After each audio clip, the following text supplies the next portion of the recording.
दोस्तों, आज एक बार फिर हमारे साथ हैं श्री विशाल शिवहरे, ग्लोबल गांधी के वैश्विक संयोजक और राजनीतिक टिप्पणीकार। ऐसे वैसे राजनीतिक टिप्पणीकार नहीं, ऐसे राजनीतिक टिप्पणीकार जो एक खास तरह के मुकाम पर खड़े होकर घटनाओं की समीक्षा करते हैं, अंतर्दृष्टि प्रदान करते हैं। हम लोगों को वो मुकाम नसीब नहीं है, क्योंकि हम तो भारत में बैठे हुए हैं, लेकिन विशाल जी दूर हैं और वो दूर से बैठकर दूरी का लाभ उनको मिलता है। दूरी की वजह से एक नई नज़र प्राप्त होती है, इसीलिए उनके कार्यक्रम का भी नाम हमने यही रखा है। तो विशाल जी, स्वागत है आपका। पिछली बार जब चर्चा हुई थी, उस आज जो चर्चा हो रही है उसमें थोड़ा ज़्यादा लंबा अंतराल आ गया है। उसकी वजह ये है कि मैं भी लगातार यात्रा कर रहा था और आप भी लगातार यात्रा कर रहे थे। इस जी। बीच में खाड़ी युद्ध लगातार होता रहा। हालांकि एक युद्ध तो भारत में भी चल रहा है, जंतर मंतर से लेकर प्रधानमंत्री के दफ्तर तक।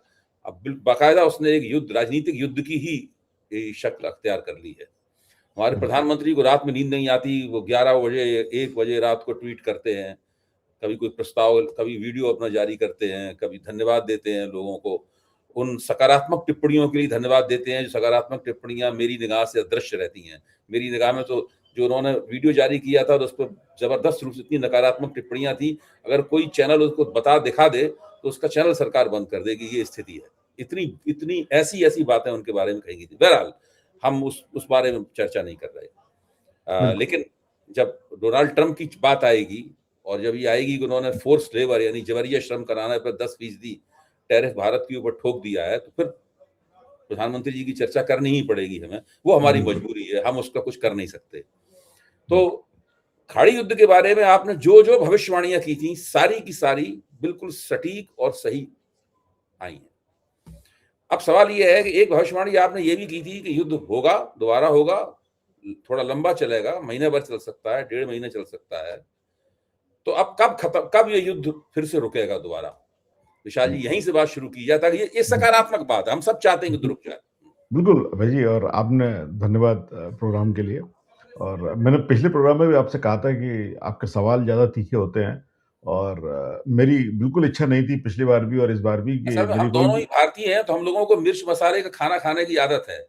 तो चीज़ें हम लोग जो होती हैं, वो स्वाभाविक रूप से तीखी ही हो जाती हैं थोड़ी। बिल्कुल। आप भी और मैं भी, भले ही आप वहाँ पर रहते रहे, इस मामले में मुकाम से कोई फ़र्क नहीं पड़ता। नहीं, मतलब मेरा कोई इच्छा नहीं थी कि मेरी भविष्यवाणी कोई सही निकले। हुँ। मेरी ये इच्छा है बराबर कि मेरी भविष्यवाणी भगवान करे गलत निकले। ये तो आपकी अ, विनम्रता है, आप पहले भी विनम्रता ये अपनी व्यक्त कर चुके हैं, लेकिन भविष्यवाणी सही निकलना कोई आसान काम नहीं होता है। मैं अभी दूसरा कुछ बताने वाला हूँ अभय जी, जी। जी, जी। अभय जी, पहले अपन देखते हैं कि पिछले 12-15 दिन में क्या हुआ। हुँ, अभय जी, अ, डोनाल्ड ट्रंप साहब ने जब खामेनी साहब का जनाजा निकलते हुए देखा हुँ, और उसके अंदर 2 करोड़ लोगों की भीड़ जो उन्होंने देखी, हुँ। तो उनको एक बात समझ में आ गई कि अब ईरान को अगर जीतना है, तो इन 2 करोड़ लोगों को तो कम से कम मारना ही पड़ेगा। अरे बाप रे बाप! ये तो उनको ये पहले जो विश्वास था कि ये वहाँ की जो जनता है, वो वहाँ की लीडरशिप को नापसंद करती है, उनके खिलाफ खड़ी हो जाएगी, वो मुगालता उनका दूर हो गया। हुँ, तो वो उनके सारे इन्फॉर्मेशन, सारी कैलकुलेशन और दुनिया की सबसे बड़ी मिलिट्री की इन्फॉर्मेशन और मोसाद की इन्फॉर्मेशन सब गलत थी, और डोनाल्ड ट्रंप साहब को या तो गलत परोसा गया या गलत बताया, या गलत पता था उनको। हुँ, उन सब के बावजूद डोनाल्ड ट्रंप साहब ने वो अटैक चालू कर दिए हैं ईरान पे लगातार। हुँ, हुँ, आज 13वां दिन है। हुँ, सेंटकॉम का ये कहना है कि हम 13 रात से लगातार ईरान पे ताबड़तोड़ बमबारी कर रहे हैं, हुँ, और वाक़ई में ईरान में उन्होंने बहुत बम गिराए हैं पिछले 13 दिन में। हुँ, ईरान का बहुत जान-माल का नुकसान हुआ है, कई सारे मेन इम्पोर्टेंट हाइवेज़ टूट गए हैं, और वो नुकसान के अलावा सबसे इम्पोर्टेंट बात, जो परेशानी वाली बात ये है कि आप एक एक पूरी देश की जनता एक युद्ध के उसमें जी रही है। कब सायरन बजते हैं, रात भर बेचारे सोते नहीं हैं, वगैरह, वगैरह, वगैरह। सो बहुत सी दिक्कत है, और उसके रिटेलिएशन में ईरान ने बड़ा नपा-तुला जवाब दिया है। ईरान ने पहले ही बोल रखा था कि आप हमारे अगर इंफ्रास्ट्रक्चर पे अटैक करेंगे, तो हम उन कंट्री के इंफ्रास्ट्रक्चर पे अटैक करेंगे, यहाँ से बम आ रहे हैं हुँ, या मिसाइल्स आ रही हैं। तो उस कार्यक्रम के चलते हुए ईरान ने कुवैत, बहरीन, जॉर्डन, कुछ हद तक यूएई पर अटैक किए। हुँ, इन अटैकों का परिणाम ये हुआ कि अमेरिका ने डेफ़िनेटली ईरान की जो नीचे की सदर्न पट्टी है, हुँ, जो स्ट्रेट ऑफ हॉर्मूज़ को टच करती है उस पूरे उसको, उस पे बहुत भयानक बमबारी की है। हुँ, ऐसा उनका मानना है कि या इसकी तैयारी कर रहे हैं वो कि अगला फ़ेज़ जो होगा, हुँ, वो हम अब ग्राउंड इन्वेजन की तैयारी करेंगे। हुँ, वो मैं अभी 1 सेकंड बाद आता हूँ। पहले आपको बताता हूँ ईरान ने किस-किस जगह बमबारी की। हुँ, ईरान ने बहुत भयानक मिसाइलें छोड़ी हैं पिछले कुछ 7 दिनों में, 10 दिनों में हुँ, और उन्होंने कुवैत और बहरीन दोनों जगह भयानक तरीके से अटैक किए हैं और इतने भयानक अटैक किए हुए हैं कुवैत और बहरीन पे कि अमेरिका वहाँ से अपने बेसिस का जो बचा-खुचा हिस्सा था वो छोड़ के वापस जॉर्डन चला गया है और इज़राइल चला गया है। अ ये तो है ब्रॉडली कुछ हुआ है। 3 अमेरिका के सैनिक मरे हैं और ईरान में करीब-करीब 50 लोगों का इंतकाल हुआ है। अब जहाँ तक आगे की बात है अभय जी, बहुत ही इस बीच में कोई राजनीतिक ग्लोबल राजनीति में भी काफ़ी सारे बदलाव चेंज आए। सबसे बड़ा चेंज तो ये आया है कि इराक के राष्ट्रपति अमेरिका में थे और उन्होंने वहाँ जाके बात की, उन्होंने अमेरिका के राष्ट्रपति से बातचीत की और उन्होंने अमेरिका के राष्ट्रपति ने उनको एक शांति प्रस्ताव दिया ईरान के लिए और ईरान ने उसको रिजेक्ट कर दिया। एक तो ये बात हुई। हुँ, पाकिस्तान और ओमान और कतर भी लगातार बैकडोर चैनल से बात कर रहे हैं, लेकिन उसमें भी कोई किसी तरह की सफलता नहीं मिली है। ये काफ़ी नई-नई चीज़ें प्रस्ताव लेके आते रहते हैं। ईरान का कहना ये है कि अगर आप अटैक रुकवाने की गारंटी लेते हैं, तो हम आगे बात करेंगे, नहीं तो हम बात नहीं करेंगे। अमेरिका 10 दिन के शांति प्रस्ताव की बात कर रहा है। ईरान उस 10 दिन के अस्थायी शांति प्रस्ताव पे बात करने के लिए तैयार नहीं है कि आप उतनी देर में फिर से मिसाइलें रिकॉइल कर लें और फिर से चालू कर दें, हम इसके लिए तैयार नहीं हैं। सऊदी अरेबिया और ईरान ने एक सिविल न्यूक्लियर पैक्ट पे साइन किया है, जो बहुत ही महत्वपूर्ण है। काफ़ी दिनों से वो पेंडिंग था, बल्कि वो सऊदी अरेबिया को देने को तैयार ही नहीं थे। लेकिन रिसेंटली अमेरिका के राष्ट्रपति ने उस पर तैयारी कर दी और पार्लियामेंट से पास 123 एक्ट बोलते हैं उसको, न्यूक्लियर का। और उसको पास होने के इमीडिएटली बाद अमेरिका के राष्ट्रपति ने उस पर फिर से पलटी मार दी और उन्होंने कहा कि ये तब सऊदी अरब को मिलेगा, जब ये अब्राहम अकॉर्ड को साइन करेंगे। हुँ, अब्राहम अकॉर्ड को साइन करना सऊदी अरब के लिए संभव नहीं है। हुँ, सऊदी अरब अब्राहम अकॉर्ड को साइन करने के लिए 3 पिछली बार जब बात हुई थी आज 2020 में, उन्होंने अपनी शर्तें रखी थी। उस शर्त में ये बात थी कि इज़राइल 2 स्टेट थ्योरी को मानेगा और इज़राइल फ़िलिस्तीन की को राष्ट्र की तरह आप मेरा मानेगा। निवेदन ये है कि नई परख के दर्शकों को ज़रा अब्राहम अकॉर्ड के बारे में 2-3 लाइनों में बता दें, बिल्कुल। ताकि उन्हें अभी इस याद पे भी भी आ आ जाए। हाँ, उस पे भी आते हैं अभी जी, उस पे भी आते हैं। तो सऊदी अरब को अब्राहम अकॉर्ड के साइन करने का राष्ट्रपति ट्रंप ने बोला है, जो कि अमेर अ, ए सऊदी अरेबिया उसको मानेगा नहीं। अब अभय जी, ये तो है आज की वास्तु स्थिति। लेकिन एक और नया एंगल हुआ जो पिछली बार अपन ने चर्चा की थी, जो यमन में हौतीज़ हैं उन्होंने बाब-एल मंदब की जो स्ट्रेट है उसको भी उन्होंने क्लोज़ कर दिया है। हुँ, कुछ दिनों पुरानी बात है, एक जहाज़ कुछ बीमार लोगों को लेके सना एयरपोर्ट पे उतर रहा था और उसको लेके झगड़ा हुआ और सऊदी अरब ने सना एयरपोर्ट पे अटैक किया और ईरान ने उसके रिटेलिएशन में बोल दिया कि हम उसको नहीं मानते ब्लॉकेड को। तो हौतीज़ ने ये सऊदी अरेबिया पे ब्लॉक वर्सेस ब्लॉक का ब्लॉक के बदले ब्लॉक और ब्लॉकेज के बदले ब्लॉकेज का कॉन्सेप्ट लगाते हुए हुँ, बाब-एल मंदब को भी बंद कर दिया है और रेड सी से आना-जाना सऊदी अरब के जहाज के लिए बंद कर दिया है। 10 जहाज़ों पे अटैक किया गया, जिसमें से 10 के 10 जहाज वापस लौट गए और उसमें से 2 जहाज पाकिस्तान की तरफ जा रहे थे, बाकी और जगह जा रहे थे। तो वो एक जो सी रूट है, वो काफ़ी बुरी तरह से डिस्टर्ब हो चुका है। अभय जी, आज जो विश्व के 2 हिस्से हैं अगर अपन देखें, जो ईस्ट की तरफ आता है और साउथ की तरफ जाता है। जिसमें से जो क्रूड ऑयल है वो निकल के इंडियन ओशन से होते हुए इंडिया, चाइना और साउथ कोरिया की तरफ जाता है। वो रूट पूरी तरह से अब बंद हो चुका है। हुँ, स्ट्रेट ऑफ हॉर्मूज़ ईरान ने बंद कर दी है। स्ट्रेट ऑफ हॉर्मूज़ अमेरिका ने बंद कर दी है और इधर बाब-एल मंदब भी बंद हो चुका है। तो इसके चलते हुए क्रूड पिछले 1-2 दिन से पहले $100 पहुँच गया था और मंडे तक वो $110 तक पहुँच जाएगा। अ, भारत की स्थिति बहुत खराब है एनर्जी को लेके। क्योंकि हुँ, इन दोनों रूटों के जाम होने से भारत का लगभग-लगभग 90% एलपीजी इन दोनों रूटों से आता है, 60% एलएनजी इस रूट से आता है और 40% क्रूड ऑयल के लिए अपन इसके पे डिपेंडेंट है। तो भारत को हालाँकि जो सऊदी अरब वाला रूट है, उसके अंदर भारत के जहाज़ों को निकलने से अभी मनाही नहीं है। हुँ, लेकिन संभवतः आगे अगर लड़ाई बढ़ती है, तो वो ये रूट भी भारत के लिए बंद हो जाएगा। बंद हो जाएगा। ये तो इसकी बात है अभय जी। अभय जी, जो एक नया इक्वेशन बन रहा है खाड़ी में, अब मैं उसके बाद फिर अगले इस चरण में अब्राहम अकॉर्ड पे भी आते हैं। एक नया जो चरण बन रहा है अभय जी, वो ये बन रहा है कि कतर, सऊदी अरेबिया, ओमान, ये सारी कंट्री अब इस रियलाइज़ेशन पे पहुँच रहे हैं कि हमको अमेरिका नहीं बचा सकता। हुँ, अमेरिका के जो बेसेस हैं, वो खुद को ही नहीं बचा पा रहे, तो हमें क्या बचाएँगे? अमेरिका की वजह से उन खाड़ी देशों पे ज़्यादा अटैक हो रहे हैं रादर देन कम अटैक होने के। तो इस बात को लेके जैसे यूएई ने मना कर दिया है कि हम अपने बेसिस को किसी भी तरह से इस्तेमाल नहीं होने देंगे अमेरिका के द्वारा। इसलिए यूएई पे पिछले कुछ दिनों से ईरान ने अटैक नहीं किया एक भी। हुँ, आगे आने वाले समय में जो मुझे लग रहा है स्थिति बहुत खराब होने वाली है भाई जी। हुँ, ये अमेरिका के लिए अगला वियतनाम बनने वाला है हुँ, और ईरान के लिए भी।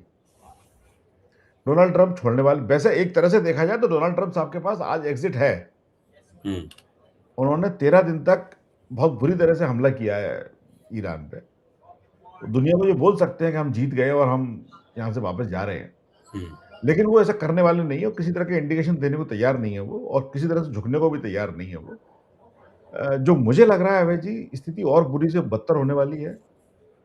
जिस तरह से वियतनाम में ऑरेंज और chemical attack, yellow orange attacks, इस तरह के केमिकल वेपन्स का अमेरिका ने इस्तेमाल किया था। अमेरिका ईरान पे उस तरह का अटैक करने की तैयारी कर रहा है हुँ, और कर रहा है, करेगा वो, मानेगा नहीं। 3 पॉसिबिलिटी बिल्कुल क्लियर है अभय जी। 60,000 सोल्जर्स अमेरिका के ईरान पे फुट अटैक करने वाले हैं। हुँ, ईरान अमेरिका ईरान की जनता पे केमिकल वेपन से अटैक करेगा हुँ, और बायोलॉजिकल वेपन से और मिलिट्री पावर से तो एयर फोर्स से तो अटैक करेगा ही करेगा। और ईरान इसका जहाँ तक है जो भी है अपने तरह से जवाब देगा, अ, और जान-माल का काफ़ी नुकसान होने की संभावना बनती मुझे तो दिखाई देती है। नहीं, जब जैसे कि आप ये विश्लेषण कर रहे हैं, तो ये सारी संभावनाएँ तो दुनिया की जो बड़ी-बड़ी ताकतें हैं, ख़ास तौर से जो पश्चिमी ताकतें हैं, सबके सामने खुली ही होंगी, वो सब भी इन बातों के ऊपर सोच रहे होंगे। अच्छा, अगर वियतनाम जैसी स्थिति बनी, जो कि बनती दिखाई पड़ रही है, आपने ठीक ही कहा, तो ये तो फिर मानवता का एक बहुत बड़ा हनन होगा।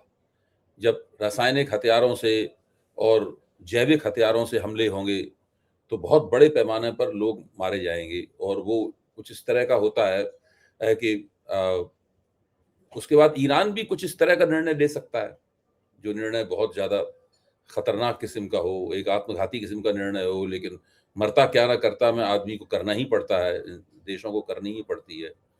ईरान के पास कितनी क्षमताएँ हैं अमेरिका को नुकसान पहुँचाने की। अभी तक तो वो अमेरिका अमेरिका के जो अड्डे हैं केवल उन्हीं को नुकसान पहुँचा रहा था और वो उसने काफ़ी नुकसान पहुँचा भी दिया। तो अब सवाल ये है कि वो अड्डे तो सब खत्म ही हैं अमेरिका के तकरीबन मध्य पूर्व बिल्कुल। से। तो अब वो किन के ऊपर हमला करेगा? अमेरिका के ऊपर हमला करना तो बड़ा मुश्किल है। अभय जी, मैं आपको दोनों ही बातों पे बड़ा स्पष्ट रूप से बताता हूँ। हुँ, पहली बात आपकी ये बिल्कुल सही है, ये मानवता के लिए एक बहुत बड़ा ग एक संकट का समय है और हुँ, रासायनिक हमले और केमिकल हमले तो और बायोलॉजिकल हमले तो बुरी बात है ही, बट जो हमले आज अमेरिका कर भी रहा है, वो भी बुरी बात है बहुत बुरी बात। और उसको भी रोकने के लिए किसी देश की तरफ से कोई पहल नहीं करी गई है। हुँ, पिछले अभी जो नए प्रधानमंत्री बने हैं इंग्लैंड में, उन्होंने आधे घंटे के अंदर सबसे पहला कॉल डोनाल्ड ट्रंप को लगाया और डोनाल्ड ट्रंप को कॉल लगाने के बाद सबसे पहले ये बोला कि हम अब अमेरिका का सपोर्ट पूरी तरह से करते हैं अमेरिका उन सारे सैन्य बेसिस को इंग्लैंड के, यूके के यूज कर सकता है ईरान पे हमले के लिए, जो कि पहले वाले राष्ट्रपति ने मना कर दिया, प्रधानमंत्री ने मना कर दिया था, स्टारमर ने मना कर दिया था। मना कर दिया था। अबे जी, कोई विश्व का नेता अमेरिका को ये कहने को तैयार नहीं है कि आप जो कर रहे हैं वो गलत है। तो ये बात आप बिल्कुल सही बोल रहे हैं कि जो हो रहा है वो बिल्कुल पूरी तरह से वॉर क्राइम है। आपने सी वॉर की परिभाषा के हिसाब से आप केवल सैन्य जगह पे हमला कर सकते हैं, आप सिविलियन हमला नहीं कर सकते। जिस तरह के हमले अब हो रहे हैं ब्रिजेस पे, water tank, water sanitation plants पे, पावर प्लांट्स पे, they are all civilian infrastructure. भाई एक आवाज करके जगह है, वहां पे बहुत सुंदर शहर है, आवाज आवाज करके, बंदर अब्बास है, दोनों जगह आपने वहां के वाटर सैनिटेशन प्लांट तोड़ डाले। 20-20, 30-30 हजार लोग बिना पानी के जी रहे हैं। एक अस्पताल है, उसके अंदर आपने बम फोड़ दिए, जो कि अस्पताल खाली कराना पड़ा, मिडल ऑफ ट्रीटमेंट, कीमोथेरेपी चल रही थी उसके अंदर बच्चों की, अब खाली कराना पड़ा। तो ये सब गलती है, ये वॉर क्राइम्स है ये। लेकिन विश्व की कोई भी नेता ये अमेरिका को कहने के लिए तैयार नहीं है कि आप गलत कर रहे हैं। और अमेरिका न केवल ईरान से, आप देखो पिछले 48 घंटे में डोनाल्ड ट्रंप साहब ने पूरी दुनिया पे फिर से टैरिफ लगा दिए। कनाडा पे 50%, इंडिया पे 15%, चाइना पे 15%, इंडिया पे 10% शायद। तो वो किसी तरह से झुकने को तैयार ही नहीं है। वो उन भाई साहब की वॉर लड़ने की और वॉर को, आई डोंट नो क्या बोले उसको, एपेटाइट खत्म ही नहीं हो रही है। और जबकि वो सब जगह हार रहे हैं। वो कुछ दिन बिजी रहते हैं किसी हेडलाइन में, फिर वापस आ जाते हैं दूसरी हेडलाइन खोजने के लिए। वो वर्ल्ड कप में बिजी थे फुटबॉल के, अब फ्री हुए तो टैरिफ लगा दिए। ये जो है वो गलत है। और इसीलिए मैं आपसे कह रहा हूं, जो मेरा अनुमान है, आप सही कह रहे हैं, विश्व के सारे इंस्टीट्यूट इस अनुमान को लगा रहे होंगे। हो सकता है वो डोनाल्ड ट्रंप को शायद सीरियसली नहीं ले रहे हैं, जितना अच्छा मैंने उनको पढ़ लिया है। अभय जी, वो अमेरिका को अगले वियतनाम में धकेल चुके हैं।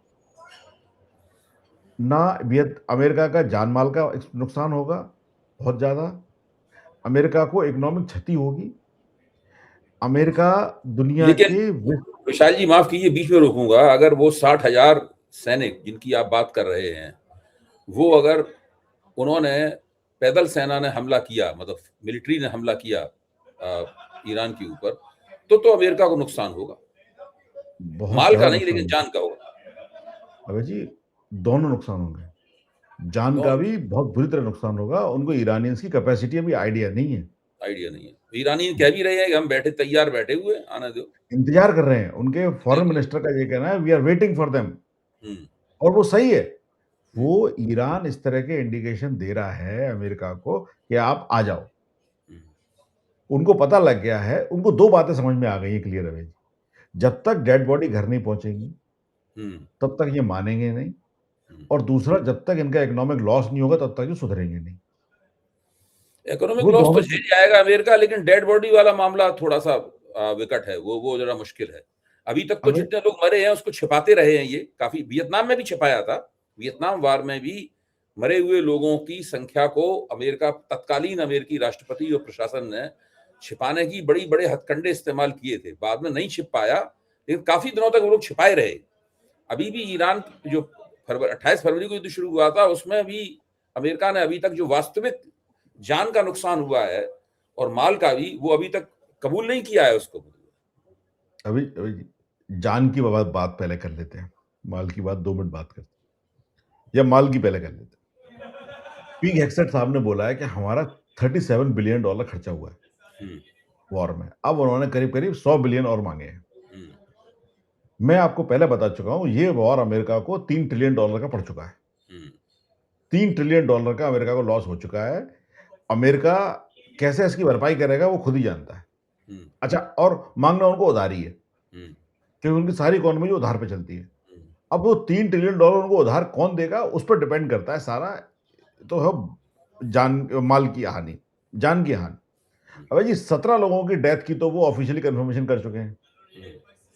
100 लोगों की करीब करीब उसकी कंफर्म कर चुके हैं, इंजर्ड हो चुके हैं। मेरे पास जो खबर है वो करीब करीब 400 लोगों के सीरियस इंजर्ड होने की और 57 लोगों के डेड होने की खबर है। ये तो है जान का मामला।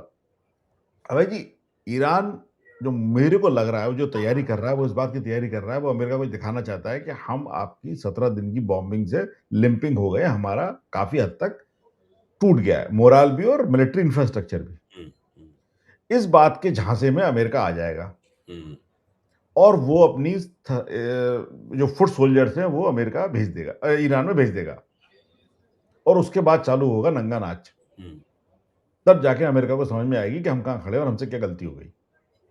क्योंकि जो नए सुप्रीम लीडर हैं, वो उन्होंने भी अमेरिका से बदला लेने की कसम खा ली है। हुँ। अब मुझे नहीं लगता किसी तरह की समझाइश की और इस तरह की गुंजाइश है। जब उन्होंने ये पब्लिकली बोल दिया कि डोनाल्ड ट्रम्प के साइन की कोई वैल्यू नहीं है, हुँ, तो अब वो दूसरे किससे समझौता करेंगे? हुँ। तो अब तो लड़ाई आगे बढ़ने वाली है और ये एक विकट रूप लेने वाली है मानवता के ऊपर। बहुत जो बातें आप कर रहे हैं, जो भविष्यवाणियाँ कर रहे हैं, जो जिन अंदेशों को आप पेश कर रहे हैं, वो तो बहुत ही चिंताजनक हैं। क्या कहा जाए उसके ऊपर?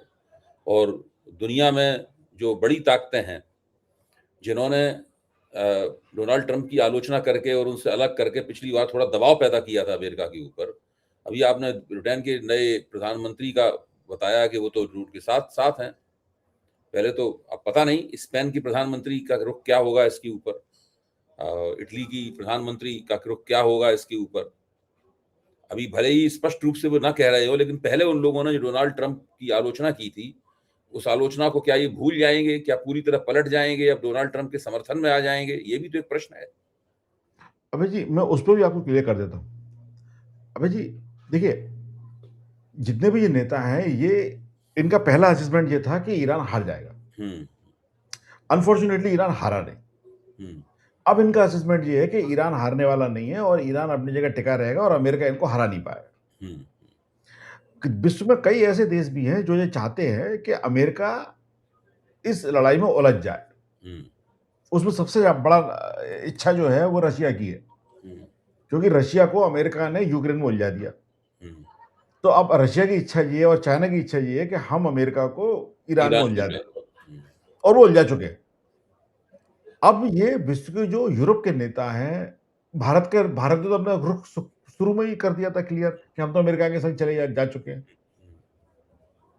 जो विश्व के जो नेता हैं, वो अपना स्टैंड चेंज नहीं करने वाले हैं भाई जी। हुँ, हुँ, वो डोनाल्ड ट्रम्प को किसी तरह का सपोर्ट भी नहीं देने वाले। हुँ, लेकिन वो इसी बात से खफ़ा होके डोनाल्ड ट्रम्प साहब और इस गलतफ़हमी में आके कि ईरान को हमने इंजर्ड कर दिया है, जैसा वो खुद ही समझ रहे हैं। हुँ, वी हैव ओब्लिटरेटेड।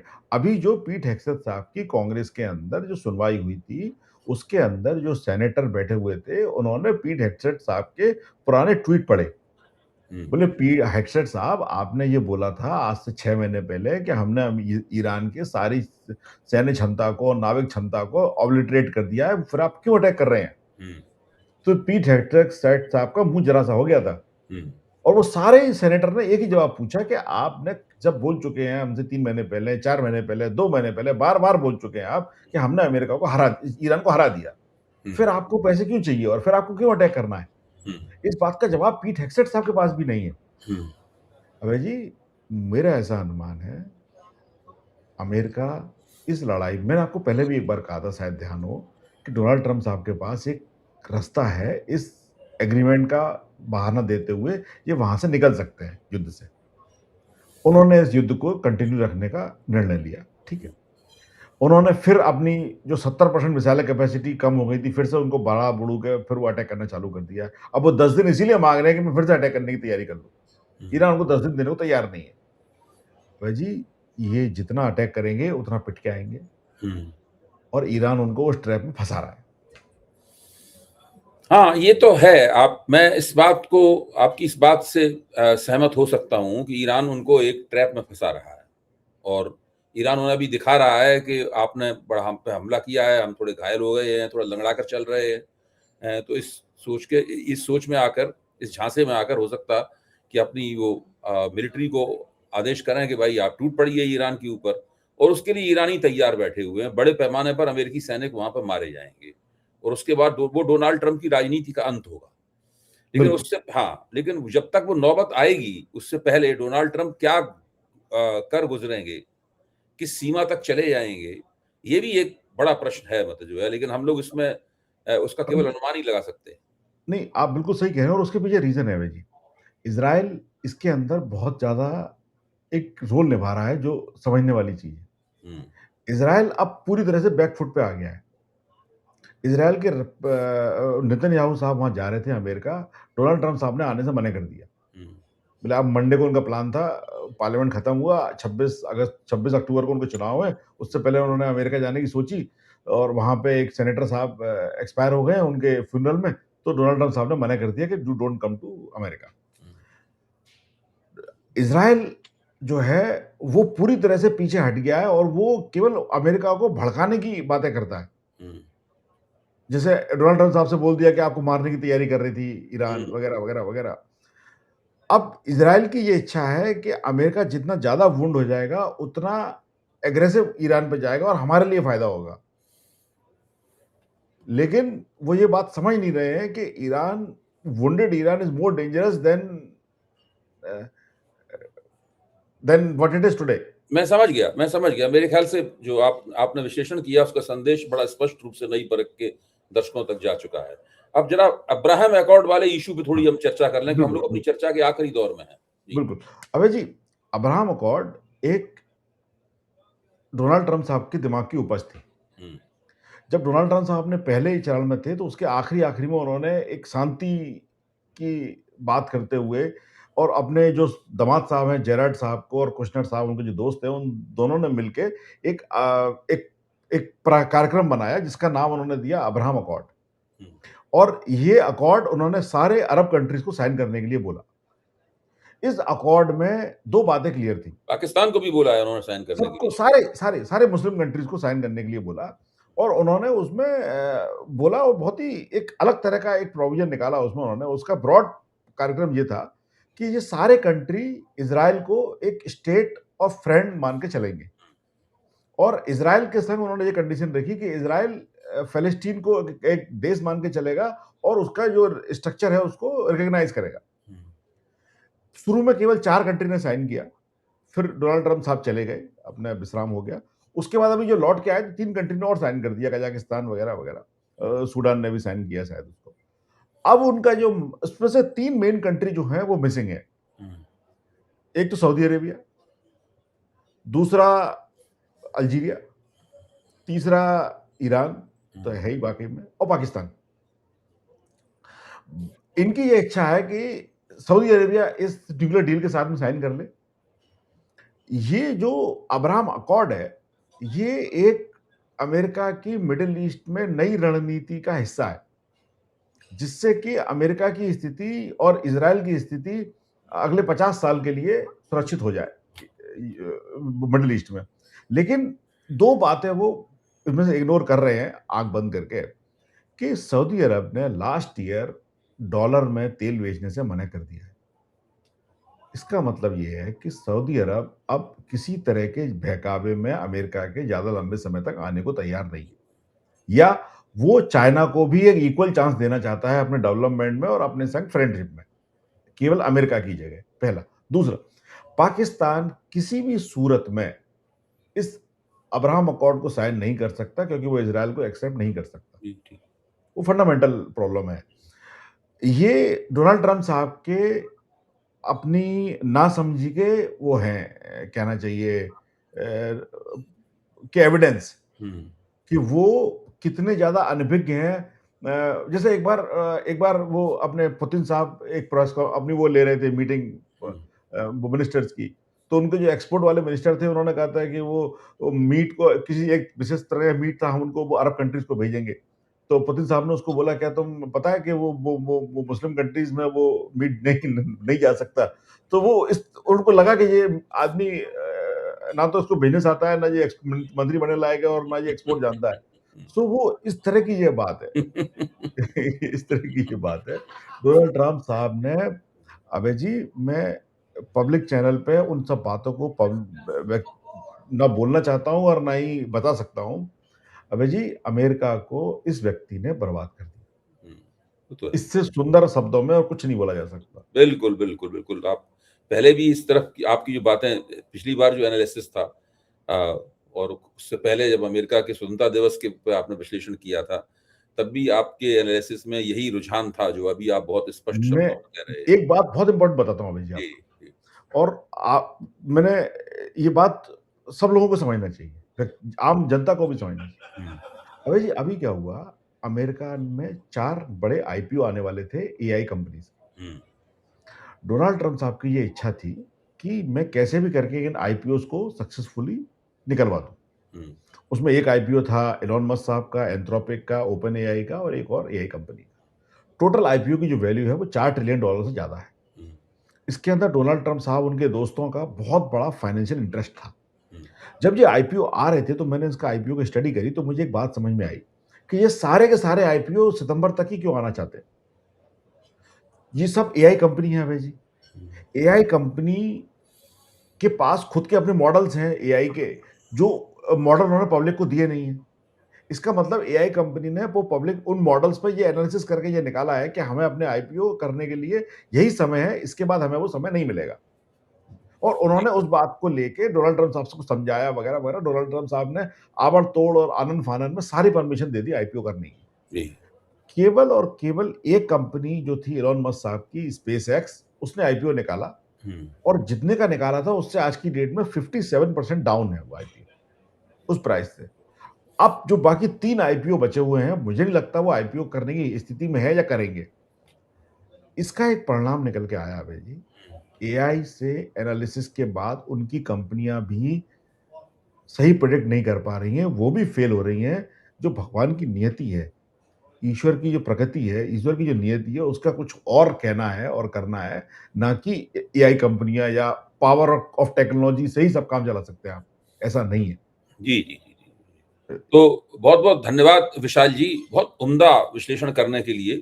हालाँकि इस वक़्त भारत में सोशल मीडिया के जो दर्शक हैं उनके दिमाग के ऊपर जो जंतर-मंतर के ऊपर जो इंस्टा रिवॉल्यूशन हो रही है, इंस्टाग्राम की रिवॉल्यूशन हो रही है, निश्चित रूप से वो एक बहुत अभूतपूर्व किस्म का हम काकरोच जनता पार्टी को कुछ भी कहें, अभिजीत दीपके को कुछ भी कहें, सोनम वांगचुक को कुछ भी कहें, वो तो अलग बात है। वो तो सब विश्लेषण के तौर पे सब बातें कही जाती हैं। लेकिन जहाँ तक अ, दुनिया की पहली इंस्टाग्राम रिवॉल्यूशन वहाँ पर घटित हो रही है और अभी जी धीरे-धीरे कर कर जी, अभी जी धीरे-धीरे यहाँ भी करके अभी जी मैं आपको बताता हूँ टोरंटो, वैंकूवर, न्यूयॉर्क के अमेरिका के करीब-करीब 10 शहरों में, लंदन ब्रिटेन में, में हाँ, ब्रिटेन में, लंदन में, हाँ, ऑस्ट्रेलिया में, ये सब हो चुके हैं और इन दोनों वीकेंड पे हुँ, संडे सैटरडे जो कल पड़ने वाला है, मेरे ख्याल से करीब-करीब 50 से ज़्यादा हुँ, प्रोटेस्ट प्लान्ड हैं इन सब शहरों में। हुँ, बड़ी शर्मनाक बात है। भारत की छवि को बुरी तरह से खत्म किया जा रहा है और जो भारत एक जिस शांति प्रिय देश था गांधी का, उस तरह के वीडियो जो निकल के आ रहे हैं सोशल मीडिया पे और जो अगले मंडे तक हुँ। जो अभी और वीडियो आएँगे और लोग संडे को ही टाइम निकलता है यहाँ पे लोगों को, मंडे तक ये हर घर में अमेरिका के पहुँच जाएँगे और और ये इसमें बड़ी जो अभी आपने ग्लोबल तमाम यूरोप के और दूसरे देशों की चर्चा की, मैं इस बात के साथ ये चर्चा आज की समाप्त करूँगा कि भारत के प्रत्येक बड़े शहर में, यहाँ तक के ग्रामीण इलाकों में भी, अपने आप स्वतः स्फूर्त छात्रों और नौजवानों के प्रदर्शन और उनका गुस्सा और आक्रोश उनका फूट रहा है। ये जंतर-मंतर पे जो घटित हो रहा है, उसका प्रभाव एकदम चारों तरफ विकिरणित हो रहा है मतलब जैसे जैसे कहीं एनर्जी फुट जब विस्फोट होता है ज्वालामुखी का, तो आस-पास चारों तरफ लावा फैल जाता है। इस तरीके से हो रहा है और दूसरी तरफ खाड़ी युद्ध चल रहा है, इसकी अभी आपने इतनी चर्चा की और मैं तो चाहता हूँ किसी दिन जो जंतर-मंतर पे जो हो रहा है, उसके ऊपर ख़ास तौर से आपके साथ बैठ के मैं बातचीत करूँ। बिल्कुल, बिल्कुल भाई, वो भी बहुत बिल्कुल। ज़रूरी हो गया है। अब केवल आप बिल उधर ही ध्यान ना दें, आप थोड़ा अपना ध्यान इधर भी दें क्योंकि विदेशों में हो रहा है, सारी दुनिया में हो रहा है और भारत में केवल दिल्ली में ही उस पूरे इलाके में ही नहीं है केवल जंतर-मंतर से प्रधानमंत्री पीएमओ तक, वो नहीं है। ये तो बहुत कुछ हो गया है मतलब जो है। अब सड़क पे आंदोलन बंद भी हो जाएगा लेकिन बच्चों के मानस में आंदोलन चलता रहेगा, ये स्थिति है। बिल्कुल। और हम लोग इस आप जब भी प्रोग्राम करना चाहें हाँ, बेशक। हाँ, बिल्कुल, जल्दी ही करेंगे, जल्दी करेंगे। जी, बहुत-बहुत जी, धन्यवाद विशाल जी। जी, मैं धन्यवाद। अपने सभी दर्शकों से अनुरोध करता हूँ कि आपको विशाल शिवहरे की टिप्पणियाँ कैसी लगीं? मैंने उनसे उनसे कैसी किस तरह की जिरह की, वो सबके बारे में अपनी राय दें और बताएँ कि हम लोग अपने कार्यक्रम को और कैसे बेहतर कर सकते हैं, अपनी चर्चा को किस तरीके से और अर्थवान बना सकते हैं और आपसी जो हम लोग बहस करते हैं, उसको उसको कैसे और तीखा किया जा सकता है, बिना कोई मतलब खोए हुए।